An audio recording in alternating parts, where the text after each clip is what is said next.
زندگی میں ترقی لانے کے لیے کیا کرنا چاہیے، اپنے ملک کو ترقی کی طرف لانے کے لیے کیا کریں؟ سب سے پہلے تو اپنے اندر ترقی لے کے آئیں نا، اس کے لیے اپنے اندر کوئی گٹس پیدا کریں، تعلیم کے اعتبار سے اور ہنر دونوں کے اعتبار سے۔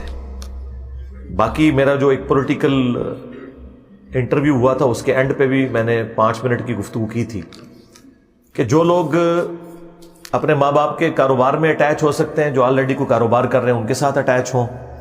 جو لوگ فری لانسر بن سکتے ہیں تو وہ ایسی سکلز حاصل کریں جس کے ذریعے فری لانسنگ کر سکیں۔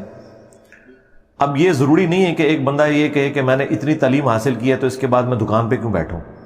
بھئی دکانوں پہ تو ایسے لوگ بیٹھے ہوئے ہیں کہ جو کتنے پڑھے لکھے لوگوں کو نوکریاں دے رہے ہیں، تو آپ نے کوشش کرنی ہے، اور یہ کوشش کرنا کوئی عیب والی بات نہیں ہے۔ صحیح مسلم میں حدیث ہے، سیدنا ابو ہریرہ رضی اللہ تعالیٰ عنہ سے نبی الاسلام نے فرمایا، اور امام مسلم نے یہ تقدیر والے چیپٹر میں حدیث لی ہے، کتاب القدر چیپٹر میں، اے ابو ہریرہ جو چیز تجھے نفع دے اس کے لیے پوری کوشش کرنا، سستی نہ کرنا، کاہلی نہ کرنا، وَاسْتَعِن بِاللَّهِ، اور پھر اللہ سے بھی مدد طلب کرنا۔ یعنی یہ نہیں ہو سکتا کہ آپ محنت نہ کریں اور صرف ذکر کرتے رہیں اور کہیں کہ اس کی برکات کوئی ظاہر ہو جائے۔ میرے بھائی 10 دفعہ دروشی پڑھنے سے پیٹ نہیں بھرے گا، ہاں جی، 10 دفعہ سبحان اللہ کہنے سے پیاس ختم نہیں ہوگی، وہ پیاس پانی سے ہی ختم ہونی ہے۔ دنیا کو اللہ نے اسباب کے ساتھ جوڑا ہوا ہے۔